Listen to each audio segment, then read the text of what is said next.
Ni el mismo Adam Smith, el padre del liberalismo económico, fue tan ingenuo para creer que la libertad de empresa funcionaría equilibradamente por sí sola. De hecho, previó conflictos entre los intereses de los fabricantes, los trabajadores y los de la economía en general. En el capitalismo anterior a la revolución industrial, el ser humano tenía algún valor intrínseco en cuanto a su capacidad productiva artesanal.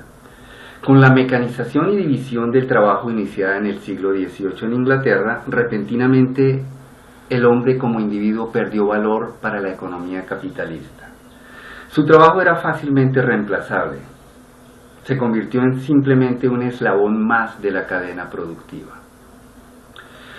El problema era que la revolución industrial marchaba adelante del progreso moral y legal de los países. No existía legislación adecuada para la transformación socioeconómica que se estaba experimentando.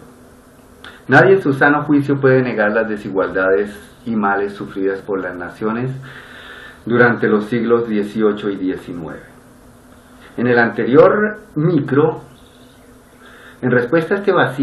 comenté que en respuesta a este vacío ideológico del siglo XIX surgieron diferentes variables socialistas y comunistas, algunas más ortodoxas y recalcitrantes que otras. Todas ellas abogaban por la eliminación de la libre empresa y en favor de una economía planificada. En el micro número 2 hablé acerca de por qué el socialismo o el comunismo simplemente no funcionan, como ya la historia lo ha confirmado una y otra vez. De manera que el grado de intervención estatal sobre la actividad económica evidentemente debe hallarse sobre el espectro liberal. De hecho, desde la desaparición de la Unión Soviética en la década de los 80, el mundo socialista tuvo que aceptar que su sistema era fallido. Muchos partidos socialistas desaparecieron o simplemente se cambiaron de nombre para adoptar nuevos disfraces. El Partido Comunista Italiano, el más grande a la época del mundo occidental, se cambió de nombre al más conveniente Partido Democrático de la Sinistra. La verdad subyacente es que los socialistas con algo de cerebro reconocieron al capitalismo como el único sistema capaz de generar riqueza y de evolucionar hacia el futuro. Entonces los antiguos socialistas dejaron la parte productiva al capitalismo y enfocaron su interés a la repartición de la torta. Reclamaron como patrimonio único de la izquierda la reivindicación de los derechos humanos, civiles y hasta animales, desconociendo groseramente la historia, como comenté en el primer micro de esta serie. Sin embargo, a diferencia de lo que la narrativa comunista pretende hacernos creer, ya desde la segunda mitad del siglo XIX, la socialdemocracia y otras corrientes hablaban del estado de bienestar universal y la negociación colectiva. Pero, óigase bien, siempre dentro del marco de una democracia liberal. Para financiar este Estado benefactor es necesaria la imposición de fuertes impuestos a los ciudadanos productivos, lo que en esencia es básicamente la transferencia de riqueza de quien la produce hacia quien no la produce. Casualmente esta idea fue muy atractiva para los seguidores de la izquierda. Nadie puede negar la necesidad de los impuestos como medio de financiación de las tareas que se asignan al Estado. Ya en épocas bíblicas los judíos recaudaban el diezmo. Esta idea fue tomada por los romanos y de allí pasó a la Iglesia, inicialmente con carácter voluntario, después como un derecho adquirido. Durante los siglos XII y XIII, Inglaterra llegó a imponer tributos de hasta el 25% para mantener las costosas cruzadas y el pago de rescate de sus reyes cuando caían prisioneros, como le aconteció al famoso rey Ricardo Corazón de León. Dado que las previsiones de Marx nunca se cumplieron y el mundo no terminó bajo la dictadura del proletariado, los neosocialistas del siglo XXI se enfocaron en los impuestos como herramienta de control social y de unificación de la población en un estrato social único.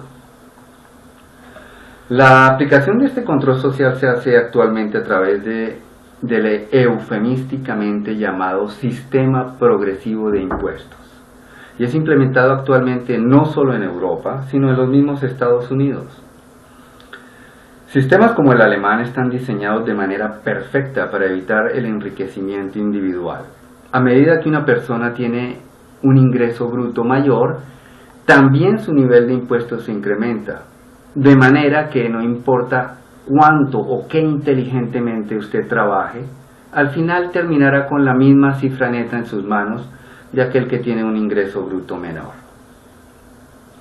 Los tecnólogos de estos sistemas neosocialistas llaman a esto impuestos progresivos, y es el sistema utilizado en países como Austria, con impuestos de hasta el 55%, Dinamarca, Alemania y Bélgica con impuestos de hasta el 50%, o de los mismos Estados Unidos con impuestos de hasta el 40%.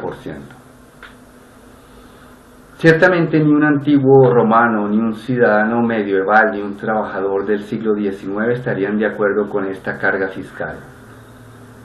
De hecho, nunca antes en la historia de la humanidad el ser humano había sido tan sobrecargado por impuestos. ¿Es esto justicia social?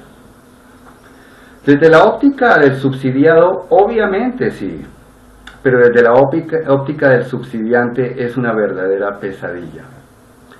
Desde la óptica de la economía liberal es un terrible error que conlleva las semillas de su propia destrucción. Este neosocialismo no funciona porque repite exactamente los errores que condenaron al fracaso al socialismo del siglo XIX y del siglo XX. Primero, porque ignora las leyes de mercado. El trabajo es una mercancía como cualquier otra y escapa siempre hacia donde sea mejor pagado. Una media de 200.000 profesionales alemanes escapan actualmente en busca de mejores oportunidades. Segundo, porque ignora la psicología humana como animal productivo.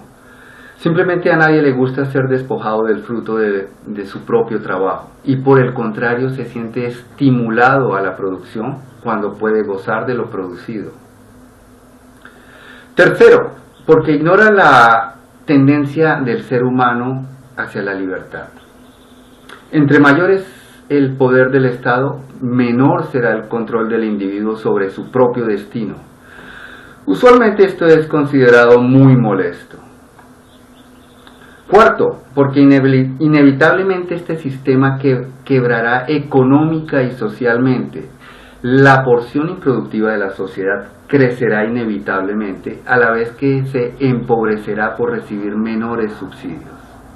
Se creará una peligrosa masa social incapaz de proveer a su propia manutención y lo que es peor, de fácil manipulación política. Después de todo, vender sueños es fácil. Hay que entender que los estados son entes vivos con millares de burócratas y políticos empeñados en su propia autopreservación y enriquecimiento. El estado crecerá y se hará más rico y potente mientras los ciudadanos se lo permitan.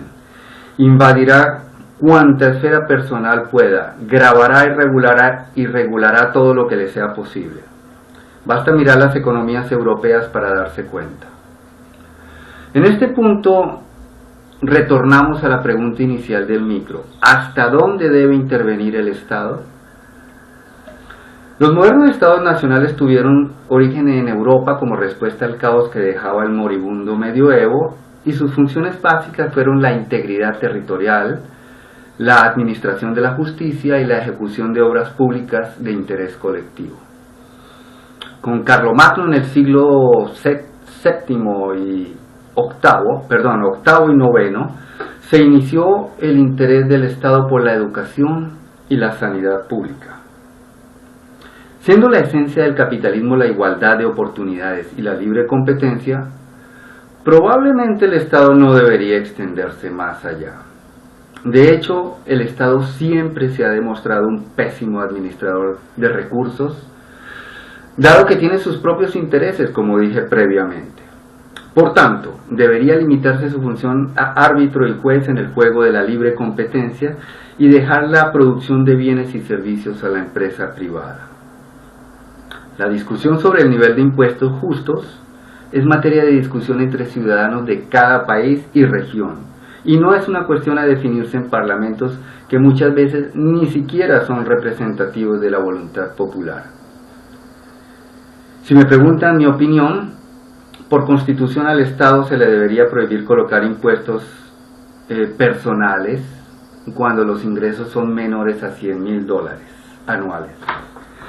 Tampoco se le debería permitir colocar impuestos sobre derechos ya adquiridos como las propiedades, las casas, los carros, etc.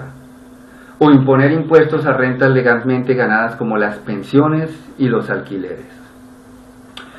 El Estado debería redimensionarse al viejo diezmo bíblico, es decir, el 10% máximo sobre la ganancia neta producida por un individuo en un año fiscal.